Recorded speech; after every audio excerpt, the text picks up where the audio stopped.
Hey guys, this is Skylar from the Mint Change You Can Wear. So today what we're going to be doing is making Morgan dollars into coin rings. Let's get started.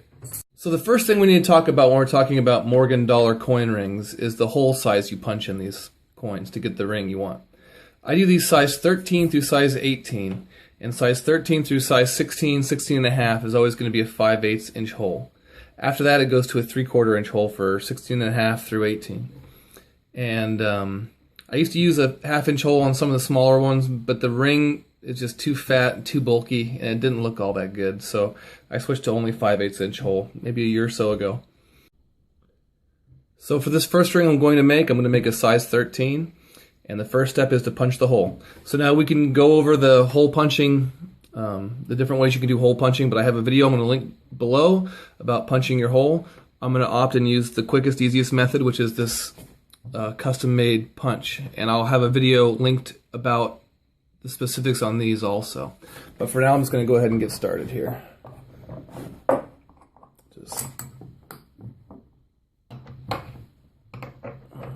right, now we're ready to punch. What we're going to use for the pressure to punch this thing out is the 6-ton arbor press. You could use a hammer if you wanted to. This is really the easiest method though. So you're going to be needing this for making the rest of the ring anyway. I recommend, and this is what we're going to go ahead and punch the coin out with. Alright, that is that. So now we have it punched like that. Now the next step is to get that punch out of there.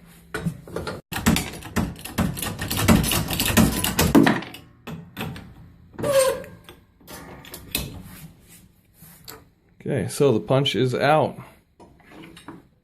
along with our scrap piece of silver, which we'll go ahead and save back. Okay, so now here we are back at the bench with this. So now, how do we get it out of there, right? Some of these, they'll get kind of stuck in there if it's a good snug fit, like it's supposed to be. So all you do is just take your punch, stick it back in the other way, and push it through. This one came out real easy, but if it didn't, use a little persuasion on the back side of it, and it'll come right out.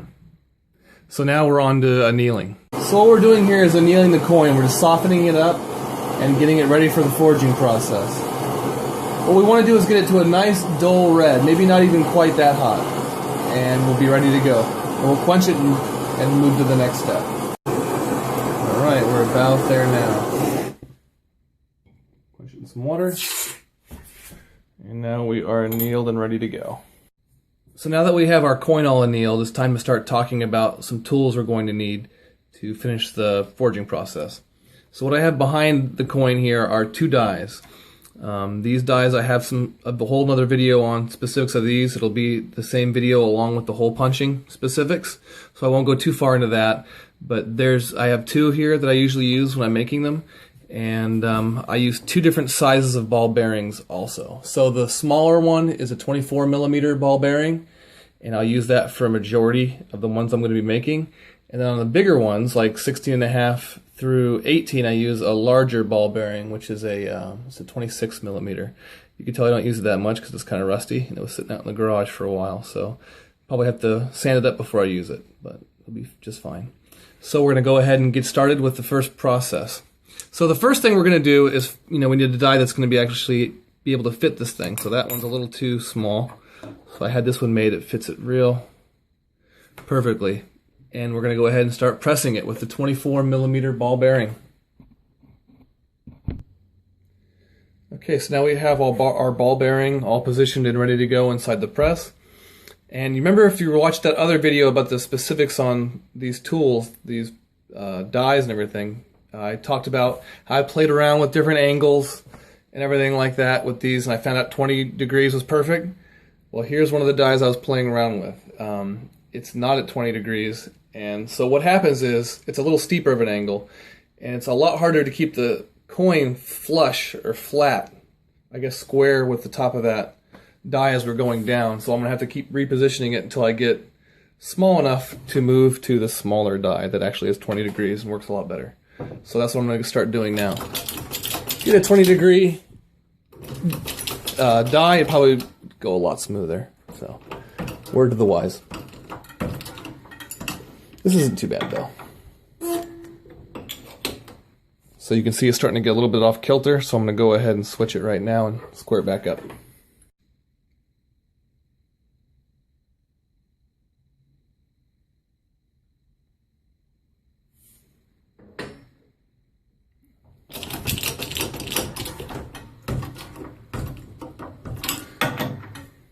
And the reason you don't want it to go off kilter in there is because you don't want it to have a lopsided ring when you're finished. So if you just keep pressing away and it's going crooked, your ring will come out looking a little crooked when you're finished also. Alright,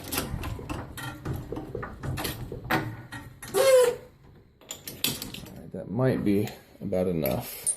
Let's take a look. So that would be just about enough. So now you can see that it will fit inside that die.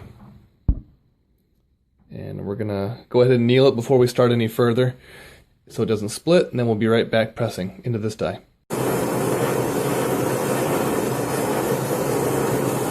Okay, so we're all annealed and ready to continue the pressing. Here we go. Same ball bearing, 24mm ball bearing.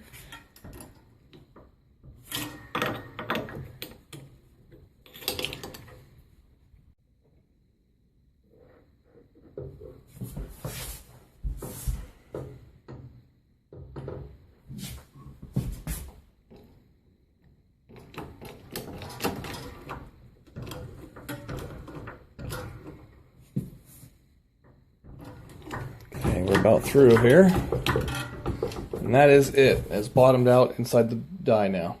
So we'll go ahead and pull it out and take a look at it. So this is what we had when we pulled it out. So the ball bearing has bottomed out and has actually wedged itself inside that coin. So the thing we're going to do to get it out, we could put it in the die here, smack it with a hammer, or we could go ahead and press it out with the press. Since I have the press sitting right here, I'll just do that though. Okay, so now we are ready for the next step. So at this point, what I'm going to do is going to go ahead and anneal it again, and then we're going to file the edges of this ring back here to round them out, and then we'll be ready for the next process after that. We're going to go ahead and file these edges with a half round file, the round side on the inside and the flat side on the outside.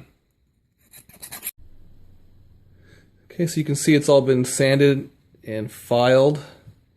So what we did is we filed it with that half round file, and then we went ahead and sanded it with some 120 to 340 sandpaper, and we came up with something that looks like that. So now we know there's not going to be any splits going on because of a small crack that might have been in there, and it's been annealed and ready to start stretching. So what we're going to do for stretching is put it on this ring sizer back here. And same process as the $half basically. The only difference is going to be this is a bigger ring, so we're not going to have very far to get to the bottom. So we're going to stretch it as far as we can.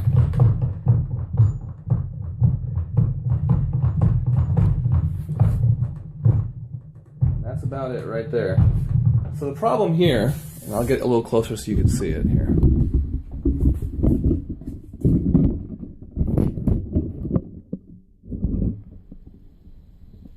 So unlike the $half video, we want to get this completely stretched out towards touching this stretching mandrel. We're not going to be able to get that to happen on a Morgan dollar because the stretching mandrel just isn't large enough. So there's two routes you can go to solve this problem. Okay, so the first route, what we can do is this stretching mandrel that we made in another video. Remember it was connected to a block? Well, I ground that part off, so that way we have a four-sided leaf system that we can just slip over the top of this. So we can just go ahead and slip it over the top of this, stick our Morgan, and then continue stretching. So that is one option that we could do. The problem with this is sometimes it'll stretch a little too far, and it'll be harder to get back down to a size 13. This method works really great when you're trying to make a size 16 ring or something like that, because you can stretch it out. Usually it's about 3 sizes larger than the size you want to get to. So say you want to do a 16, you have to stretch it up to a 17, 18, stretch it up to a 19 to get it back down to a 16 in the sizing. But what I like to do on the smaller sizes is go back to hammering, the hammering method. Just finish closing that up on a mandrel, just hammering it. Doesn't take a lot of time, it's not a lot of effort, so that's what I'm going to choose to do. Okay, so when we decide you want to hammer it down a mandrel, we're going to encounter yet another problem with these Morgan dollars. We have our mandrel. Okay, so it doesn't fit on a regular size mandrel, right? So that's not a problem. They also make these larger mandrels too. So this one is the one we're going to use, and it barely fits on the top, which is perfect. And so we're going to go ahead and take this and hammer it down till those sides are flush against there. So it's already annealed, it's soft as it's going to get, so we just got to start hammering. That's the next step.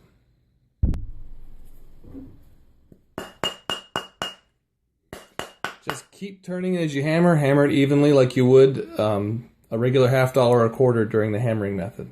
So that's what we're going to keep doing here until it's nice and snug up against there. Okay, so now you can see, didn't take a whole lot of time. It was really, really quick. It is hammered nice and snug up against there. So just like the $50, we don't want any bumps or protrusions sticking out of this thing, or you have to continue hammering it because it will mess you up in the sizing stage. So that is ready to be annealed again, and then we're going to move on to sizing. Okay, so now here it is off the mandrel, and we're ready to start sizing. So I measured this size coming off the big mandrel, and it's about a size 18 now. So when it comes to sizing, we need about 3 sizes over the target size in order to shrink it back down to the size we want with nice and straight sides. You can tell this has really badly cone-shaped sides right now. We don't like that, so we want to get rid of it. So like I said, 3 sizes. So it's sitting at an 18 right now, so we can go down to a 17, 16, 15 in theory. It might even have to go a little bit more depending. It might be 3.5 sizes that you need to go down. So yeah, so you're going to have to play around with that and see how that works for you. I've found about 3 sizes works for me though. So we want to get this down to a 13. Say you want to make it a 16. What you're going to have to do, if you don't want to stretch it with that copper pipe over the stretcher, you can do it another way. You can size it down till the sides are nice and straight. Say it gets down to a 14.5 or a 15.5, something like that. You can start, see this has a big old fat coin edge on this thing. And when it's curled in, you can start sanding the inside right there without touching the detail at all.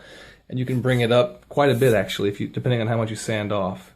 And that's usually how I deal with it, because I do not like using that big stretcher on there, because it tends to mush up the detail on the inside a little more than I like. And you can tell right now the detail is really crisp still. I like to keep it that way. So I'll size it down, and then I'll just use a Dremel with a barrel sander on it, and I'll sand my way back up, or I could use a file to file back up. And that's what I do to get up to sizes, 16, 16.5. I'll use a 5/8 hole and then sand it up. I'll make the sides straight. Once the sides are straight, then I'll start to sand the inside to get to my target size. So that's pretty much all I really want to say about that. I'm not going to actually do it. I think you guys can figure it out from my description. It's not that difficult. So what I'm going to go ahead and do now is size this one down to a size 13. We're going to start putting it in our press with our die, and we'll make it happen right now. Okay, so we're going to be moving away from this larger die now. That was only for the initial part. We're going to stick with this medium-sized die that I have here. And so this is going to go right in. We're going to put some sort of a pressing device that covers it completely, and we're going to start pressing it down. I'm going to go ahead and do, as we were talking about earlier, about getting the sides nice and straight. If you're doing those larger sizes, I'm just going to go ahead and straighten the sides now so you can see what that looks like and see what size I make it to. So we're going to go ahead and do that.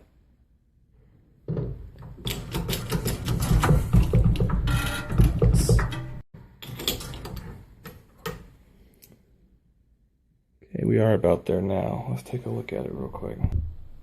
Okay, so you can see now we're sitting at about a size 15, so that's exactly 3 sizes down. And you can tell the barrel of it's nice and straight. And that's exactly what we're looking for. So if you were wanting to make a size 15, you would just size it up and hammer it down the mandrel like you normally would, come to about a size 18, and we reduce it down. But the problem here still is, if you were looking for a size 15, the inside of that band is still incredibly sharp. So what we need to do is file that with that half round file again, just to get it comfortable to wear, smooth it out. That's probably going to raise it a quarter size to a half size right there. So if that happens, you go ahead and sand it, get it squared away the way you like it, and then you'll reduce it down to get to your target size still. If you were looking for a 15.5, that would be perfect for you then. You'd just sand it up to a 15.5, you'd remove the sharp edges, and be on your way. You could do that all the way up to a 16 or a 16.5 and not have any bad effects on the inside of that coin. So that is how you would size that size range in there, like a 16.5 down to a 15. But like I said, we still need to get this down to a size 13 for our customer that I'm making it for. So it's back to the press. So we're going to go ahead and put it coin edge side down again and keep going down. Now with this particular die, I found it bottoms out and this ring will turn out to be about a 13.5. So we're going to get there first. Okay, so now we're there. Now this thing is bottomed out. I can't press anymore because that is touching the die.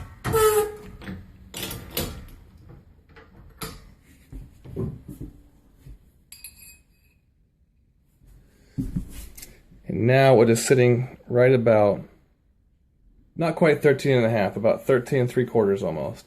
So what we need to do is find something that'll get down into that die a little bit so we can continue pressing.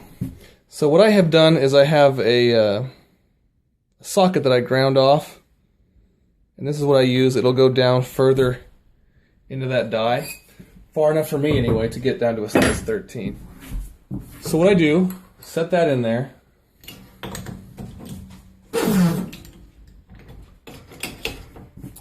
So I set my coin back in there and put this right over the top of it, and it's just enough to go over the ring, so you're getting even pressure on the ring, but it's not enough to actually touch the sides of the die as I'm pressing down.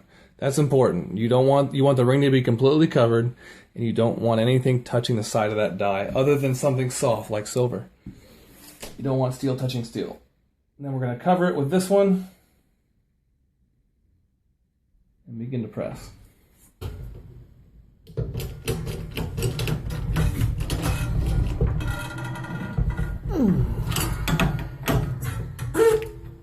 Okay, let's take a look at what size it is here.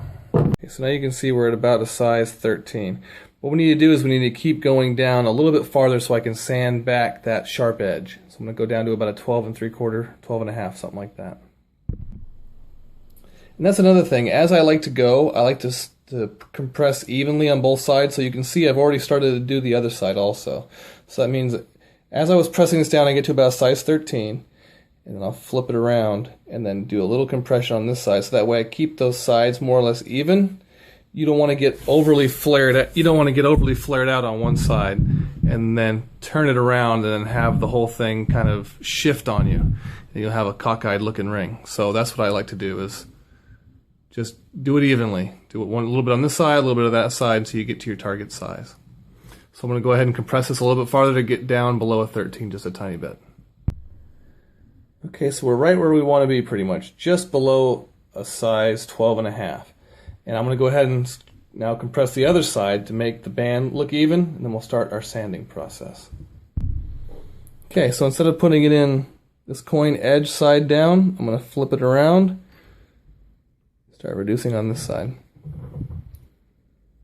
Same exact procedure here. Go ahead and get that all lined up and ready to squish here.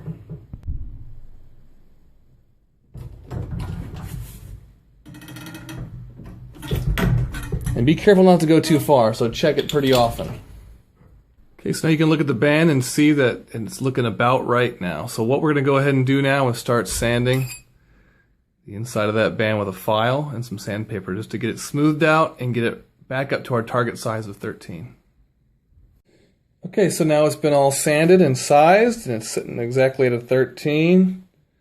The band looks real nice, and it's ready for the finishing process. And you can see the inside of the band here real quick. Let me get a view on that. You can see, okay, so you can see it's been sanded back and smoothed out compared to what it was. And look at how much extra meat is left in there that you could take off before you ever got to the detail on the inside. And that's really a good way of sizing these too. You could sand it if you really want to. You can keep sanding and get rid of more of that rim, and you can keep sizing it up larger if you wanted to. What if you over sand it, over file it? You're trying to get to a 13 and you overshoot it by a quarter size after you realize, uh-oh, I've over filed this thing. Well, then go right back to the dies and reduce it a little bit more, so you have that leeway. You can reduce, stretch, and you will get to where you want to get. So the next step now is to show how to do a larger one. So a size 16.5 through a size 18 with a different size hole. So that'll be the next step.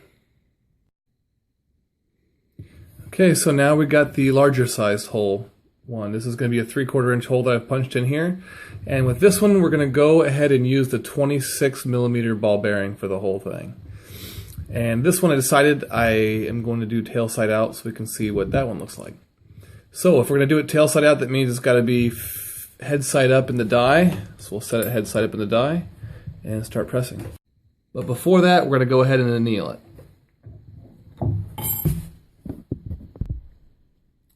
Okay, so now we're all annealed and ready to start pressing here.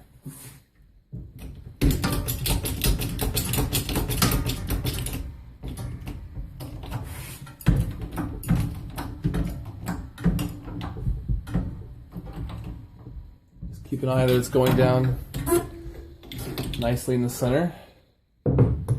If not, adjust it.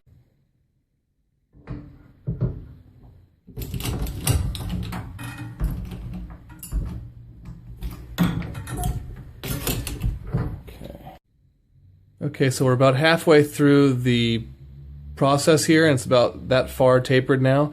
And we're going to go ahead and switch die. Before we do, I'm going to go ahead and anneal it again.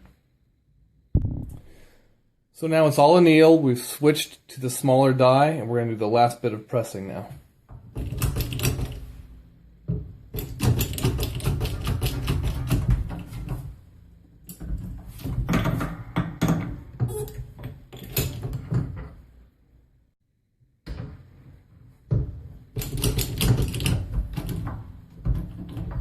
And that is it right there.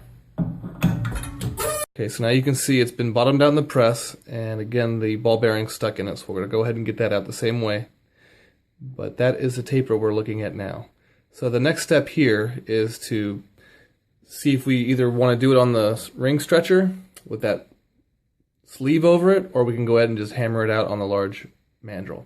I'm going to choose to go ahead and hammer this one out in the large mandrel. But before I do, we're going to go ahead and anneal it and then take care of these edges. We're going to file them and then sand them like we did the first one. Okay, so now it's been annealed and we have these edges all filed and ready to go. So now the next step would be to start hammering it down that large ring mandrel.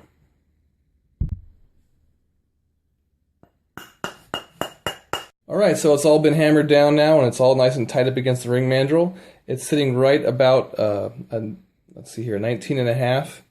So that would make a 16.5 ring if we were to size it down 3 sizes.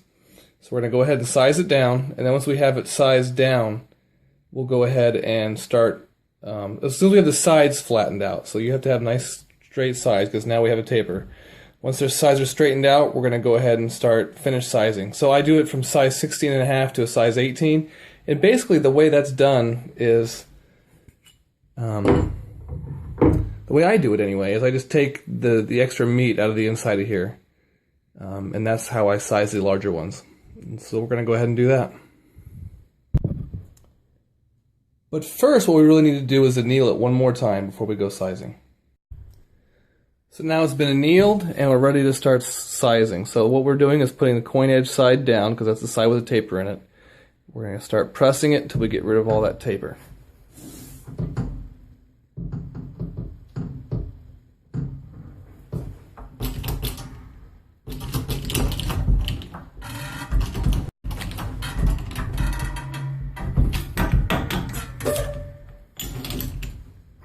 So now you can see it's actually starting to taper the other way. So we have it as small as we need to go for right now.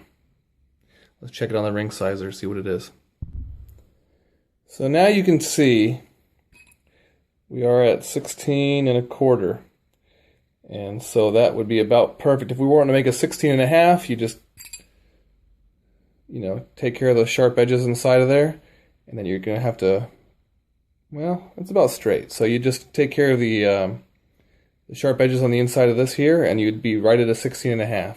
Or you can just take care of a little bit more, and you'll be to a 17, 17.5, 18. So that's how I would do it.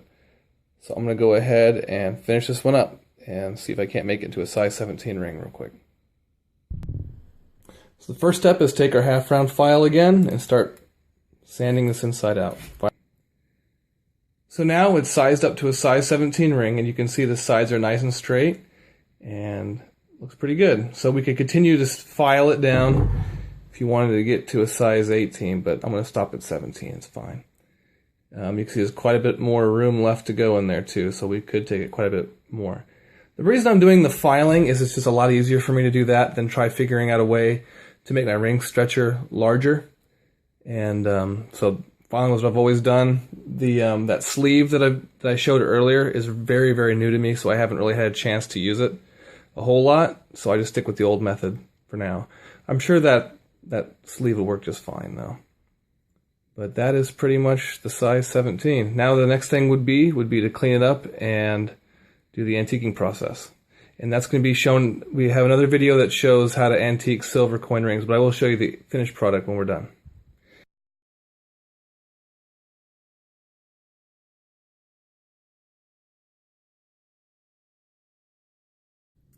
Okay, so here's the finished product all polished up and ready to go. I'm going to link a video below of finished polishing silver so you can take a look at exactly how to do that. I didn't want to cover the same ground again for people, so you can go ahead and take a look at that video to see how I did that. But this is it. And I made this shot for some of those coin collectors out there who thought, you know, this is a rarer date in 1894. So you can see it's a 1894 O now, not a P or anything. So still a little bit more expensive than normal, but this was actually for a customer who had a specific date for sentimental reasons. They actually ordered a Barber half dollar in size 13 also. So, but yeah, it's actually a really cool set. So that's an O also.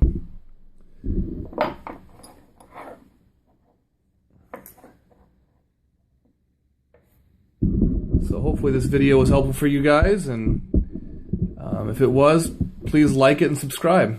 All right, thank you.